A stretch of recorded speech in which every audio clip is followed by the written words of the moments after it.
उदोस्तु श्री महाकाली महालक्ष्मी महासरस्वती राजराजेश्वरी आई साहेब।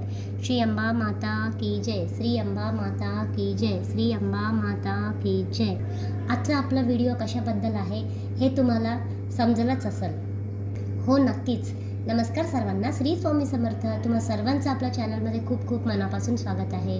आपल्या चॅनलला like, share आणि सबस्क्राईब करावे, जेणेकरून मी कुठलाही नवीन व्हिडिओ बनवेन तर सगळ्यात आधी नोटिफिकेशन तुमच्या मोबाईलमध्ये येईल। आषाढ मास बुधवारपासून सुरू होत आहे। बुधवार 15 तारीख शुक्ल पक्ष ह्या दिवसापासून देवी आईचे गुप्त नवरात्र सुरू होणार आहेत। केव्हापर्यंत म्हणजे 23 तारीख गुरुवारपर्यंत।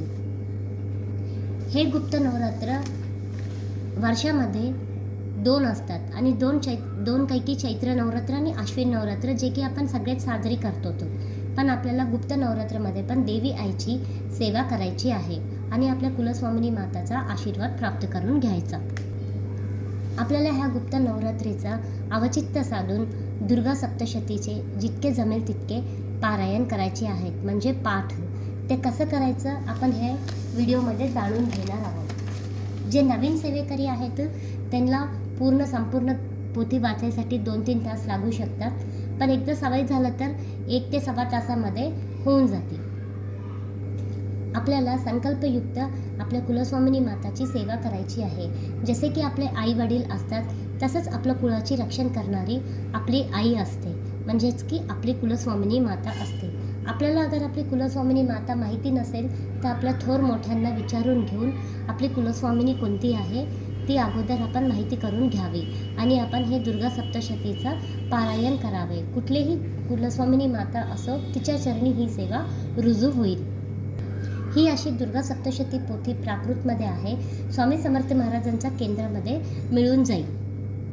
व्हिडिओमध्ये दाखविते बघा कसं कसं वाचायचं। तर सगळ्यात आधी आपल्याला जय श्री दुर्गा सप्तशती पाठ प्रारंभ। आपल्याला अगोदर स्वामी स्तवन वाचन करायचं आहे, त्यानंतर अवतरणिका पठन करायची। हे अवतरणिका इथून ते इथपर्यंत आहे।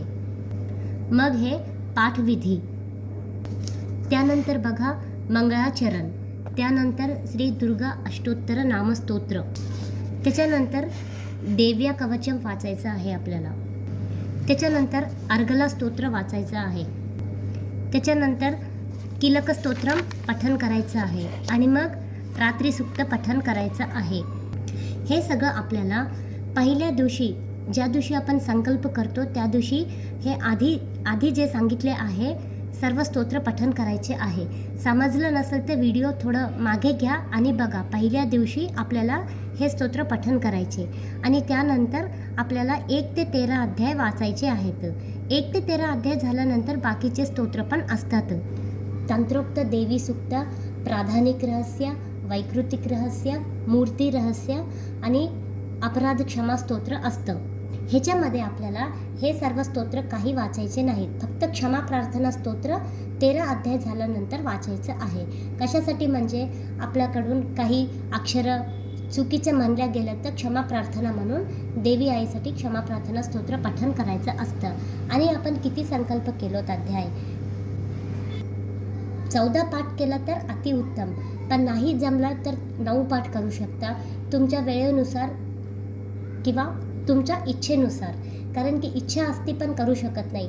किमान 3 पाठ 5 पाठ किमान जास्तीत जास्त नाही जमलं तरी 1 पाठ तरी आपल्या कुलस्वामिनी आईची सेवा नक्कीच करावी।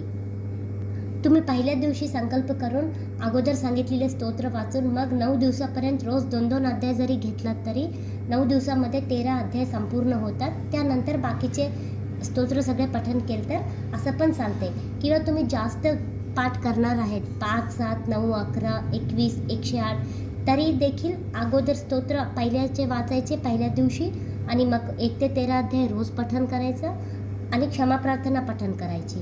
आणि जेव्हा शेवटच्या दिवशी शेवटचं पारायण असेल त्या दिवशी मागचे स्तोत्र पूर्ण पठन करून देवीला पूर्णाची आरती वगैरे व्यवस्थित सगळं नैवेद्य, एका स्वाशनीची ओटी म्हणजेच की देवी आईची ओटी भरून स्वाशनीला द्यायची। हे सगळं पंचोपचार पूजा व्यवस्थित सगळं करायची आहे, तिचा मानपान करायचा आहे।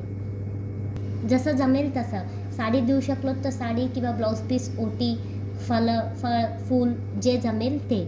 शेवटी भाव श्रद्धा महत्त्वाची आहे. देवी आईला मनोमन प्रार्थना करायची की तू माझ्याकडून ही सेवा करून घे. आणि सोबतच दुर्गा सप्तशती तुम्ही जितके पण अध्याय वाचणार आहेत, सगळं झाल्यानंतर सिद्धकुंजिका स्तोत्र नक्कीच वाचावे.